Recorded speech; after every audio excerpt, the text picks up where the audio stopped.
नमस्कार. चला आज आपण एका इंटरेस्टिंग प्लॅनबद्दल बोलूया. HDFC लाईफचा स्मार्ट प्रोटेक्ट प्लॅन.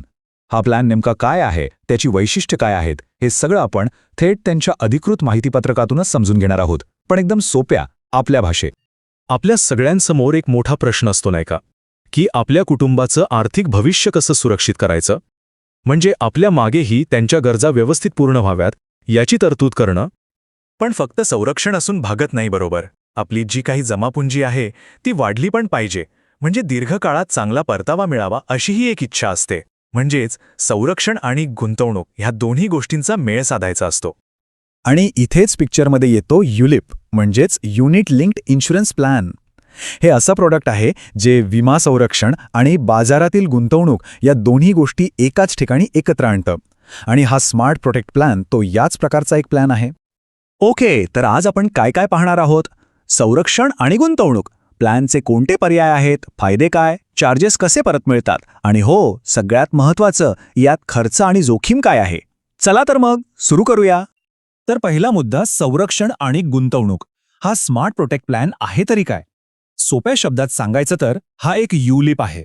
म्हणजे लाईफ इन्शुरन्स कव्हर तर आहेच, पण सोबतच दीर्घकाळात पैसे वाढवण्याची संधीसुद्धा आहे. आता या प्लॅनची काही खास वैशिष्ट्ये बघूया, जी त्यांच्या माहितीपत्रकात दिली आहेत. यात गरजेनुसार 4 वेगवेगळे पर्याय मिळतात. मार्केट लिंक्ड परतावा आणि विमा संरक्षण दोन्ही एकत्र.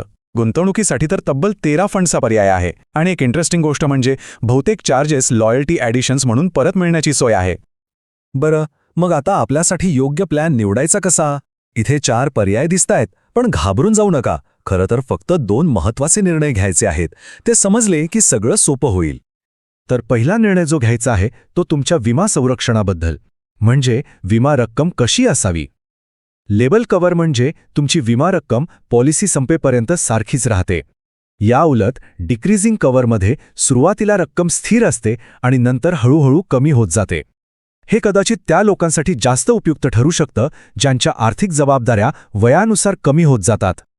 आता दुसरा निर्णय आहे तुमच्या गुंतवणुकीच्या सुरक्षितेबद्दल.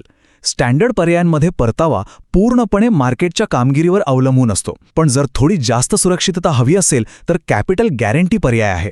म्हणजे बाजारात काहीही झालं तरी मॅच्युरिटीच्या वेळी किमान भरलेले सर्व प्रीमियम परत मिळण्याची हमी असते. ही एक प्रकारची सेफ्टी नेट आहे. हे सगळं ऐकायला ठीक आहे, पण प्रत्यक्षात हे कसं काम करतं? चला, हे समजून घेण्यासाठी माहितीपत्रकात दिलेलं श्री कुमार यांचं उदाहरण पाहूया, म्हणजे आकडेवारी जास्त स्पष्टपणे कळेल. ओके, तर विचार करा. श्री कुमार आहेत, वय 30. त्यांनी लेव्हल कव्हर पर्याय निवडलाय, म्हणजे त्यांची विमा रक्कम पॉलिसी संपेपर्यंत सारखीच राहणार. ते दरवर्षी 1 लाख रुपये प्रीमियम भरणार. आणि ही आहे त्यांच्या पॉलिसीची टाईमलाईन. ते फक्त 10 वर्ष प्रीमियम भरणार आहेत, म्हणजे एकूण 10 लाख रुपये गुंतवले. पण पॉलिसी चालणार आहे तब्बल 40 वर्ष, म्हणजे 10 वर्षांची गुंतवणूक आणि पूर्ण 40 वर्षांचं संरक्षण. इंटरेस्टिंग आहे ना? आता येऊया परताव्यावर. माहितीपत्रकात 2 शक्यता दिल्या आहेत. जर फंडानं वर्षाला सरासरी 4% परतावा दिला तर मॅच्युरिटीला साधारण 24 लाख रुपये मिळू शकतात. पण जर परतावा 8% मिळाला तर हीच रक्कम जवळपास 90 लाखांपर्यंत जाऊ शकते. एक गोष्ट लक्षात ठेवली पाहिजे, हे फक्त अंदाज आहेत, कारण सगळं काही मार्केटच्या कामगिरीवर अवलंबून आहे. पण गुंतवणुकीच्या पलीकडे या प्लॅनचा दुसरा आणि तितकाच महत्त्वाचा भाग म्हणजे संरक्षण. समजा पॉलिसीच्या काळात श्री कुमार यांना काही झालं तर त्यांच्या नॉमिनीला 1 कोटी रुपये मिळतील, किंवा फंडाची जी काही किंमत असेल ती, यापैकी जी रक्कम जास्त असेल ती मिळेल. म्हणजे परताव्याची शक्यता आहेच, पण त्यासोबत एक मोठं सुरक्षा कवचसुद्धा आहे. आता या प्लॅनच्या एका खूपच इंटरेस्टिंग भागाकडे वळूया, जो माहितीपत्रकात ठळकपणे सांगितला आहे. तो म्हणजे आकारलेले चार्जेस परत कसे मिळतात. याला ते लॉयल्टी ॲडिशन्स असं म्हणतात. बघा, युलिप प्लॅन्समध्ये चार्जेस जास्त असतात, ही एक नेहमीची तक्रार असते. पण इथे कंपनीने त्यावर एक वेगळा उपाय शोधल्याचं दिसतंय. माहितीपत्रकाप्रमाणे पॉलिसीच्या वेगवेगळ्या टप्प्यांवर अनेक चार्जेस युनिट्सच्या रूपात परत दिले जातात. जसं की 11व्या वर्षापासून मॉर्टॅलिटी चार्ज, मग प्रीमियम ॲलोकेशन चार्ज आणि मॅच्युरिटीला इतरही काही चार्जेस. हे एक प्रकारे पॉलिसी होल्डरने इतकी वर्ष टिकून राहिल्याबद्दल दिलेलं बक्षीस आहे. चला तर मग आपण आत्तापर्यंत जे काही पाहिलं ते सगळं एकत्र करून बघूया, म्हणजे एकंदरीत चित्र स्पष्ट होईल. तर लक्षात ठेवण्यासारखे मुद्दे काय आहेत? 1. हा विमा आणि गुंतवणुकीचा मिलाफ आहे. 2. तुम्हाला 2 मोठे निर्णय घ्यायचे आहेत. तुमच्या कव्हरचा प्रकार कोणता आणि कॅपिटल गॅरंटी हवी की नको. 3. प्लॅनमध्ये बहुतेक चार्जेस परत देण्याची एक इंटरेस्टिंग पद्धत आहे. आणि 4.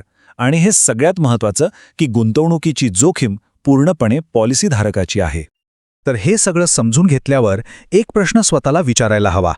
संरक्षण आणि जोखीम यांचा हा जो काही समतोल आहे तो आपल्या स्वतःच्या आर्थिक ध्येयांशी आणि जोखीम घेण्याच्या तयारीशी कितपत जुळतो याचा विचार करणं खरंच महत्त्वाचं आहे.